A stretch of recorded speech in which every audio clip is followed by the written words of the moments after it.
আসসালামু আলাইকুম।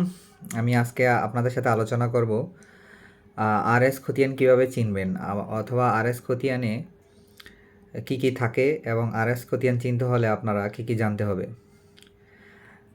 আরএস খতিয়ান হচ্ছে এক ধরনের পর্চা। আরএস খতিয়ান হচ্ছে এক ধরনের পর্চা। আরএস এর আরএস খতিয়ানের পূর্ণরূপ হচ্ছে রাইটস সেটেলমেন্ট খতিয়ান। আরএস খতিয়ানটা সাধারণত সরকার কৃষি কিংবা অকৃষি জমি রয়েছে তাদের একটা রেকর্ড করেছে, যেখানে উল্লেখ থাকবে মৌজা, থানা, জেলা এবং জিএল নাম্বার। এখন আমি আপনাদেরকে দেখাবো আরএস খতিয়ানের মূল কপি। এই যে দেখেন, এটা হচ্ছে একটা আরএস খতিয়ানের মূল কপি। এই যে দেখতে পাচ্ছেন, আরএস খতিয়ানে সাধারণত আরএস খতিয়ানের নাম স্পষ্ট লেখা থাকবে। এই যে দেখতে পাচ্ছেন আরএস খতিয়ান নাম্বার 1058 নং, এটা লেখা আছে। সাধারণত আরএস খতিয়ান হচ্ছে মালিকানা প্রমাণের একটি রেকর্ড, সরকারি কর্তৃক বিএস রেকর্ড। সেই বিএস রেকর্ডের আগের যে খতিয়ানটা সেটা হচ্ছে আরএস খতিয়ান। আরএস খতিয়ান সাধারণত আপনার মালিকানা প্রমাণ করতে আরএস খতিয়ান দরকার পড়ে। এই হলো আরএস খতিয়ানে কী কী থাকে তার একটা লিখিত নমুনা।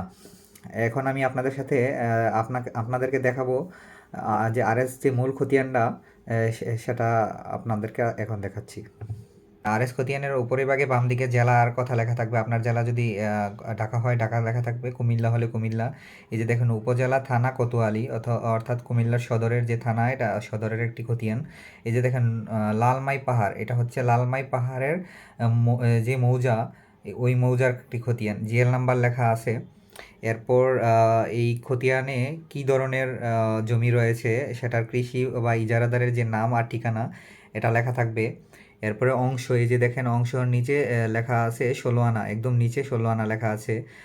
রাজস্ব খাজনা কত টাকা আদায় করা তৎকালীন সময়ে এটার মূল্য, যে জমির যে মূল্য ছিল সেটার নাম লেখা আছে। এরপরে দেখেন দাগ নাম্বার লেখা আছে নিচে, অর্থাৎ একটা কয়টা দাগ আছে সেটার কথা স্পষ্ট লেখা আছে। এই যে দেখেন 6127 দাগ, অর্থাৎ এই খতিয়ানে একটি মাত্র দাগ আছে। এটা এই যে দেখেন জমির শ্রেণী, এটা কৃষি না অকৃষি, এই যে লেখা আছে ওপরে কৃষি। জমিটার ধরন হচ্ছে পাহাড়। এই জমিটা মোট হচ্ছে, এই দাগে মোট 8 একর 41 শতক আছে। এই যে দেখেন দাগের মধ্যে অত্র খতিয়ানের অংশ অর্থাৎ 16 আনা, এখানে 8 একর 40 শতক পরিমাণ পুরা লেখা আছে। দখল বিষয়ক ও অন্যান্য বিশেষ মন্তব্য, এই যে দেখেন নিচে রায়ুতি লেখা আছে। অর্থাৎ এই খতিয়ানে যাদের নাম লেখা আছে, এই যে ঈশ্বরচন্দ্র, এরপর বীরচন্দ্র, এরাই এই জমিটি দখল করে। সরকারের যে গেজেট, এই গেজেটে আরএস খতিয়ানে প্রমাণ করে। ধন্যবাদ। আপনারা কী ধরনের ভিডিও দেখতে চান এবং কী টাইপের জমি সংক্রান্ত যে কোনো ব্যাপারে কারো কোনো প্রশ্ন থাকলে আমাদেরকে কমেন্ট করে জানাবেন। আল্লাহ হাফেজ। আজকের মতো এখানেই রেখে দিচ্ছি।